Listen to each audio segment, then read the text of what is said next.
નમસ્કાર વિદ્યાર્થી મિત્રો, હું નૂતન વિદ્યાપીઠમાંથી વેલારી વલ્લભભાઈ આપ સૌ દર્શક મિત્રોનું હાર્દિક સ્વાગત કરું છું। આજે આપણે ધોરણ 10ના સામાજિક વિજ્ઞાનની અંદર જે 8મું પ્રકરણ ચાલે છે કુદરતી સંસાધન, એના વિશે આપણે જોવાનું છે। અગાઉના જે લેક્ચરો છે એની અંદર આપણે સંસાધન કોને કહેવાય, સંસાધનના ઉપયોગ અને સંસાધનના જે પ્રકારો છે એના વિશે આપણે વિગતે ચર્ચા કરી અને એના પછીનું જે લેક્ચર છે એની અંદર આપણે વાત કરી હતી કુદરતી સંસાધન છે એનું આયોજન અને સંરક્ષણ, અને જે કુદરતી સંસાધન આપને કુદરતી બક્ષિસ સ્વરૂપે જે જમીન મળી તો એ જમીનનું નિર્માણ કઈ રીતે થયું, બરાબર છે। જમીનની અંદર કઈ કઈ જે વસ્તુઓ હોય એના વિશે પણ આપણે વાતચીત કરી હતી ગયા લેક્ચરની અંદર। તો આજના આ લેક્ચરની અંદર જમીન છે એ જમીનના પ્રકારો વિશે આપણે જોવાનું છે। જે ભારતીય કૃષિ સંસાધન પરિષદ એટલે કે ICAR, બરાબર, ઇન્ડિયન કલ્ચર એગ્રીકલ્ચર જે ICAR છે એણે જમીન છે એના 8 પ્રકારો છે એ પાડેલા છે, બરાબર છે। કાળી જમીન છે, પછી વાત કરીએ પહેલાં કાંપની જમીન, રાતી અથવા લાલ જમીન, પછી કાળી જમીન, ત્યાર પછી વાત કરીએ તો લેટેરાઇટ જમીન, ત્યાર પછી વાત કરીએ તો જંગલ પ્રકારની જમીન, અને પર્વતીય જમીન, અને રણ પ્રકારની અને દલદલીય જમીન। તો આવી રીતે જે ICAR છે એણે જમીનના 8 પ્રકારો છે એ પ્રકારોમાં જમીનને વહેંચી છે। તો આ જે જમીનના પ્રકારો છે એના વિશે આપણે ભણવાનું છે। તો મિત્રો જોઈએ આપણે જમીનના પ્રકારો। વાત કરીએ તો ભારતીય કૃષિ સંશોધન પરિષદ, ભારતીય એટલે ઇન્ડિયન કૃષિ કલ્ચર સંશોધન, એગ્રીકલ્ચર રિસર્ચ એટલે કે સંશોધન, બરાબર છે।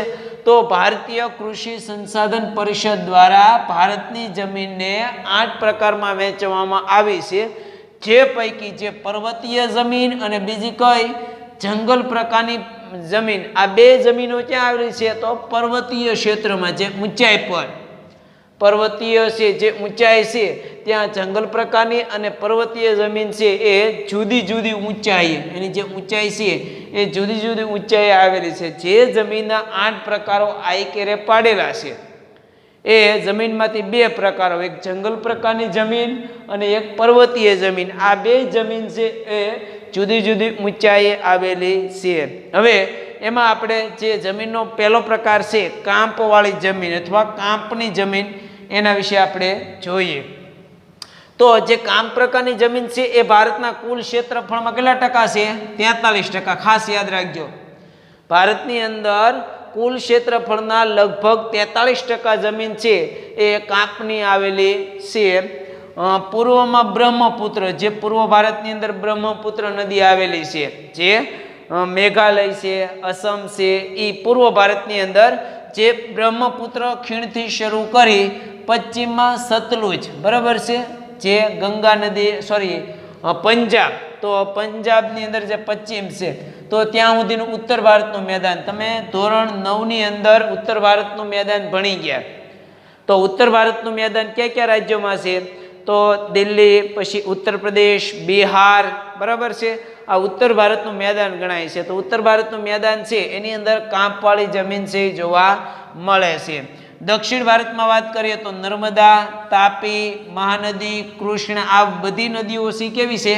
દક્ષિણ ભારતની નદીઓ છે એ ગણાય છે, બરાબર છે। નર્મદા, તાપી, મહાનદી, પછી કૃષ્ણ, આ કાવેરી, આ દરેક નદીઓ દક્ષિણ ભારતની છે। તો તેમાં પણ મહાનદી, ગોદાવરી, કૃષ્ણ અને કાવેરી આના મુક્ત ત્રિકોણ પ્રદેશો, મુક્ત ત્રિકોણ પ્રદેશ એટલે નદીના જે 2 ફાંટા પડે છે તો એને શું કહેવાય? મુક્ત ત્રિકોણ પ્રદેશ। તો એવા પ્રદેશોની અંદર આ કાંપવાળી જમીન છે આવેલી છે। તમને પ્રશ્ન પૂછાય કે ભારતમાં કેટલા ટકા છે, બરાબર, કેટલા કુલ ક્ષેત્રફળના કેટલા ટકા કાંપવાળી જમીન જોવા મળે તો 43%।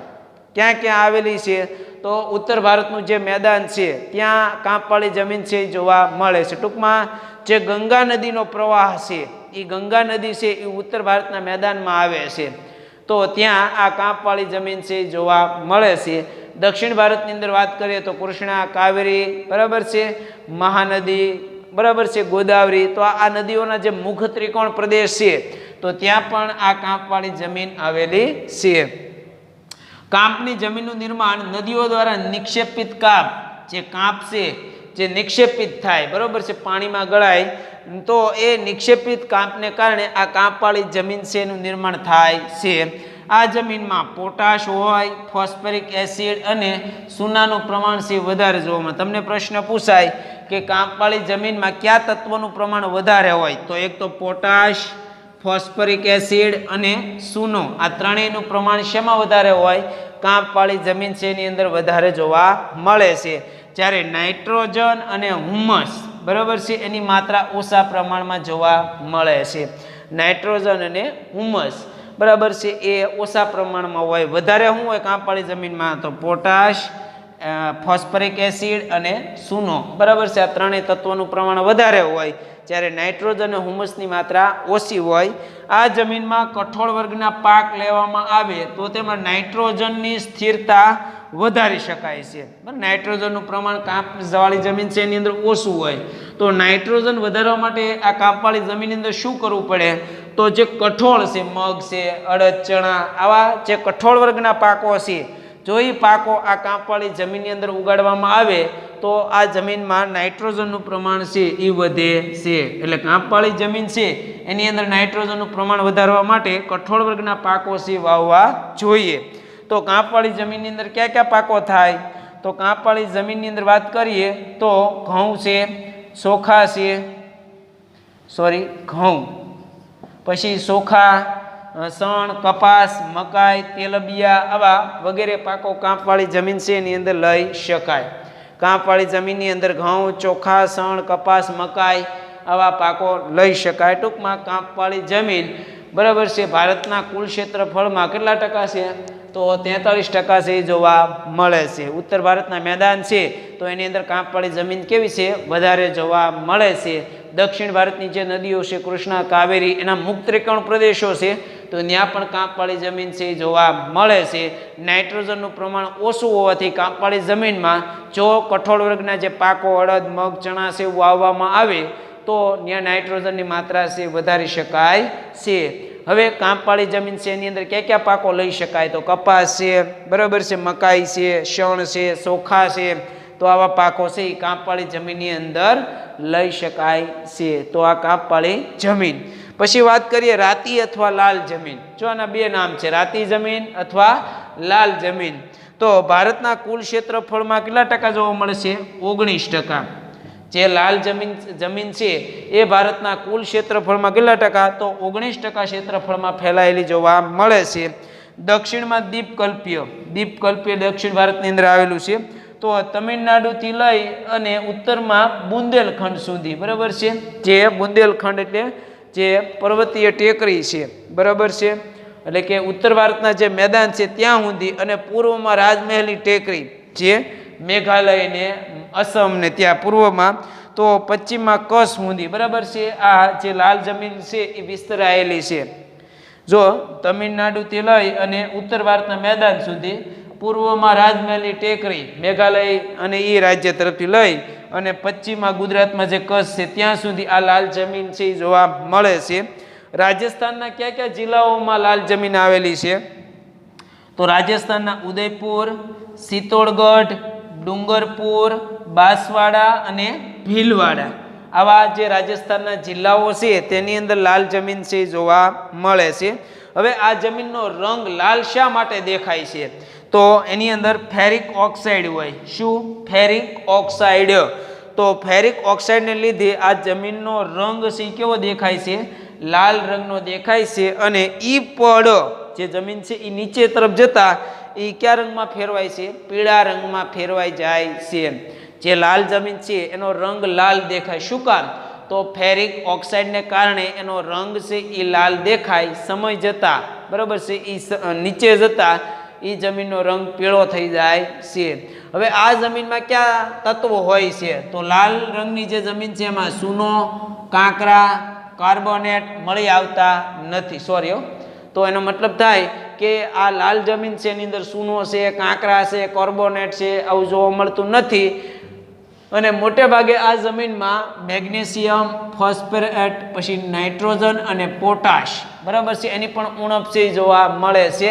આ પ્રકારની જમીનમાં બાજરી, પછી કપાસ, ઘઉં, જુવાર આવા પાકો છે લઈ શકાય છે. તો લાલ જમીન ભારતના કુલ ક્ષેત્રફળમાં 19% જેટલો ભાગ ધરાવે છે. રાજસ્થાનના બાંસવાડા, બરાબર, ઉદયપુર, ચિત્તોડગઢ, તો આવા જિલ્લાઓની અંદર છે એ લાલ જમીન આવેલી છે. લાલ જમીન શેના કારણે લાલ દેખાય? તો ફેરિક ઓક્સાઇડના કારણે લાલ દેખાય છે. એની અંદર કયા કયા પાકો લઈ શકાય? તો જુવાર છે, બાજરી છે, ઘઉં છે, આવા પાકો લાલ રંગની જમીન છે એમાંથી તમે લઈ શકો છો. ત્યાર પછી વાત આવશે આપણે કાળી જમીન. સૌથી વધુ ફળદ્રુપ જમીન હોય તો એ કાળી જમીન, કારણ કે કાળી જમીનની અંદર ભેજ સંગ્રહ શક્તિ કેવી હોય? સારી હોય છે. અને મોસ્ટ ઓફ ફળદ્રુપ જમીન છે એ ગણાય છે. આ કાળી જમીન છે એનું બીજું નામ રેગુર જમીન પણ કહે છે. કયું? રેગુર. અથવા કપાસની જમીન, કારણ કે કપાસનું સૌથી વધુ ઉત્પાદન છે આ કાળી જમીનમાં થાય. કાળી અને કસવાળી જમીન, બરાબર. તો કપાસની જમીન અથવા રેગુર જમીન તરીકે પણ ઓળખવામાં આવે છે. ભારતના કુલ ક્ષેત્રફળના કેટલા ટકા? તો 15% ક્ષેત્રફળમાં આ કાળી જમીન આવેલી છે. આ જમીનનો ઉદ્ભવ દખણના લાવાના પથરાવાને કારણે થયેલો છે. જે કાળી જમીન છે એનો ઉદ્ભવ શેના કારણે થયો? તો દખણના જે લાવારસ છે, તો એ લાવાના પથ્થરોમાંથી આ કાળી જમીન છે એનું નિર્માણ થયેલું છે. ક્યાં ક્યાં જોવા મળે? તો મહારાષ્ટ્ર, પશ્ચિમી મધ્યપ્રદેશ, આંધ્રપ્રદેશ અને કર્ણાટક, આવા જે શહેરો છે ત્યાં કાળી જમીન છે એ જોવા મળે છે, બરાબર છે.